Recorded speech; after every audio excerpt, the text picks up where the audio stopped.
അപ്പോൾ ഞാൻ നേരത്തെ ബൈൻഡ് ചെയ്ത് വെച്ചിരിക്കുന്ന ആ ഒരു കോയിൽ കൺട്രോൾ ചെയ്യുന്നതിന് വേണ്ടിയിട്ടുള്ള ഒരു സർക്യൂട്ടാണിത്. കോയിൽ കൺട്രോൾ ചെയ്യുന്നത് ഈ ഒരു മോസ്ഫെറ്റാണ്. മോസ്ഫെറ്റിന് കൺട്രോൾ ചെയ്യുന്നത്, മോസ്ഫെറ്റിന് ഒരു പൾസ് കൊടുക്കുന്നത് ഈ ഒരു BD139 എന്ന് പറയുന്ന ഒരു ട്രാൻസിസ്റ്റർ വഴിക്ക് ഈ LED ബ്ലിങ്ക് ചെയ്യുന്ന സമയത്ത് അതിൽ നിന്ന് കിട്ടുന്ന ഒരു പൾസ് ഉപയോഗിച്ചാണ് ഈ മോസ്ഫെറ്റ് വർക്ക് ചെയ്യുന്നത്. മോസ്ഫെറ്റിൻ്റെ പ്രൊട്ടക്ഷന് വേണ്ടിയിട്ട് നമ്മളിവിടെ ഒരു ഡയോഡ് കൊടുത്തിട്ടുണ്ട്. കോയിലായതുകൊണ്ട് ഇതിനൊരു ഡയോഡ് ഇവിടെ ക്രോസ് ആയിട്ട് കൊടുത്തിരിക്കുകയാണ്. അപ്പോൾ ഇത്രയാണ് ഈ ഒരു സർക്യൂട്ടിനെ കുറിച്ച് പറയാനുള്ളത്. ഇതൊരു 5 വോൾട്ട് മുതൽ ഒരു 2 വോൾട്ട് വരെ ഇതിന് സപ്ലൈ കൊടുക്കാം. അപ്പോൾ ഇനി നമുക്കിതൊന്ന് കണക്ട് ചെയ്ത് നോക്കാം. നേരത്തെ ബൈൻഡ് ചെയ്ത് വെച്ചിരിക്കുന്ന ആ ഒരു കോയിൽ നമ്മൾ ഇതുപോലെ ഒരു തിക്കൻസ്, ഒരു ഏകദേശം 1.5 സെൻറ്റിമീറ്ററോളം തിക്കൻസ് ഉള്ള ഒരു വുഡിൻ്റെ മുകളിലാണ് ഇതിങ്ങനെ കേബിൾ ടൈപ്പ് ഉപയോഗിച്ച് ക്ലോസ് ചെയ്ത് വെച്ചിരിക്കുന്നത്. പിന്നെ നമുക്ക് കാണാം അതിൻ്റെ ബാക്കിൽ ഒരു ഹോള് കാണാം. ഈ ഹോളിൻ്റെ ആവശ്യം വരുന്നില്ല. ഞാനിവിടെ ഹോൾ ഉള്ളതുകൊണ്ട് ഞാനത് ക്ലോസ് ചെയ്യുന്നതിന് വേണ്ടിയിട്ടാണ് ഇവിടെ ഒരു തെർമോകോൾ ഉപയോഗിച്ചിരിക്കുന്നത്.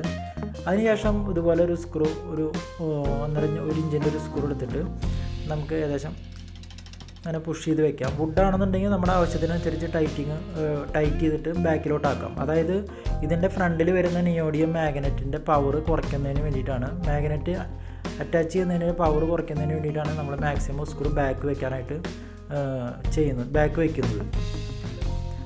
അപ്പോൾ ഞാനിവിടെ ഈ തെർമോകോൾ ഇത് വിട്ടിട്ടും കുറച്ച് ഹൈറ്റ് ഉള്ളതുകൊണ്ട് സ്ക്രൂ ഫുള്ളായിട്ട് പുഷ് ചെയ്തിരിക്കുകയാണ്.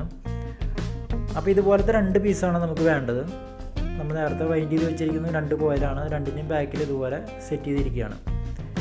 ഇനി നമുക്ക് വേണ്ടത് ഇതുപോലത്തെ ഒരു ടോയാണ്. ഈ ഒരു ടോയ് നമ്മൾ പഴയ ടോയുടെ വീൽ ഉപയോഗിച്ച് ചെയ്തെടുത്തതാണ്. അപ്പോൾ അതുപോലെ ഈ ഒരു നിയോഡിയം മാഗ്നറ്റ് ഇതിൻ്റെ കറക്റ്റ് സെൻട്രലായിട്ട് വരുന്ന രീതിയിലാണ് ഇവിടെ നമ്മൾ നേരത്തെ ഈ ഒരു കോയിൽ സെറ്റ് ചെയ്തിരിക്കുന്നത്. അപ്പോൾ ഈ ഒരു സ്ക്രൂ ബാക്കിലേക്ക് എത്രത്തോളം ബാക്കിലേക്ക് പോകുന്നു അതിൻ്റെ ഈ മാഗ്നറ്റ് അറ്റാച്ച് ചെയ്യുന്നതിൻ്റെ ഒരു പ്രഷർ കുറയും. അതിനാണ് അത് മാക്സിമം ബാക്കിലേക്ക് കൊടുത്തിരിക്കുന്നത്.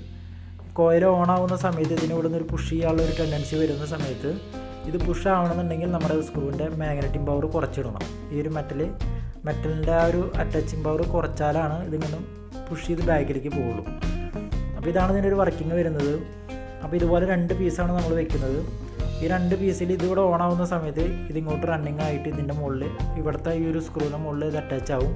ആ സമയത്ത് ഈ ഒരു കോയിൽ ഓൺ ആവുകയും അതിനോടനുബന്ധിച്ച് ഇത് ഇവിടുന്ന് പുഷായിട്ട് ഇങ്ങോട്ട് വരും. ഇങ്ങോട്ട് വരുന്ന സമയത്ത് ഇവിടെ മെറ്റൽ ഒബ്ജക്റ്റ് ഉള്ളതുകൊണ്ട് അതിൻ്റെ മുകളിലേക്ക് അറ്റാച്ച് ചെയ്യും. അതേസമയം തന്നെ അത് ഓൺ ആവുകയും ഈ ഒരു കോയിൽ ഓൺ ആവും, ഇവിടുന്ന് പുഷ് ചെയ്തിട്ട് ഇങ്ങോട്ട് വരും. അങ്ങനെ ഈ ഒരു വർക്കിങ്ങിൻ്റെ സർക്കിളായിട്ട് ഇങ്ങനെ നടന്നുകൊണ്ടിരിക്കും. അങ്ങനെയാണ് ഇത് വർക്ക് ചെയ്യുന്നത്. അപ്പോൾ ഇനി നമുക്കിതൊന്ന് വർക്ക് ചെയ്ത് നോക്കാം.